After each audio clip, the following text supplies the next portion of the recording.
The National Survey of Student Engagement has been asking about high impact practices from the beginning. Actually, we originally called them enriching educational experiences and asked students about things like service learning and undergraduate research and internship. And then when we really started to understand the importance of these practices, then George Koo renamed them high impact. And then the movement took off in 2007. So it's been kind of a whirlwind since then. But we have continuously asked about students' participation and have some pretty good data about the level of participation over time. And a couple of things that stand out to me and those more longitudinal results about HIPS is that more students participate in service learning than they did even 10 years ago, where we saw a slight increase in capstone experiences, so the senior culminating experiences have undergone or enjoyed a little more uptake in higher education. The rest of them have stayed about the same. And to me, that's a little concerning, perhaps, because I think internships and undergraduate research probably should be growing at a slightly faster pace.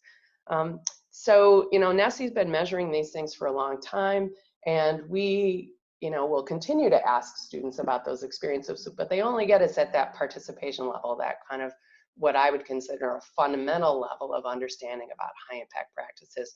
The nice thing about the NSSE measures is that we can continuously associate students' participation with other engagement practices, and campuses can do this as well. So campuses can assess whether their students who participate in HIPS are also engaged in reflective and integrative learning by using their own NSSE data to discover those things. We'll continue to examine that at a national level as well.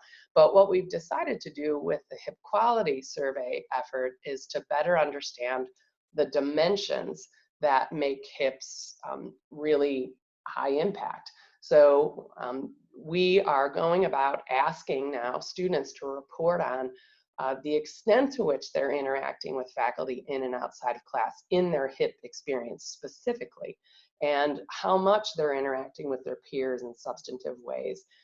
We're asking them about how much time they're dedicating to the HIP, and also about what kind of experiences they've had engaging around difference or with people who have different views than them in that HIP experience. So we're trying to better understand the HIP experience specifically. So in the HIP quality survey, we ask students to first identify the HIP that they're going to describe, and then then they get a series of questions that ask them specifically about that experience.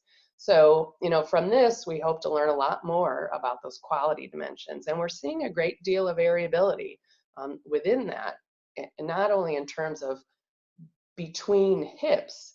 So HIPs are distinct. They don't deliver on all 8 essential elements the same way. There's a great amount of variability within that. So we're starting to see some patterns emerging in terms of what's the strongest aspects of HIPs, and then also a little bit more about the kinds of students who are having these experiences.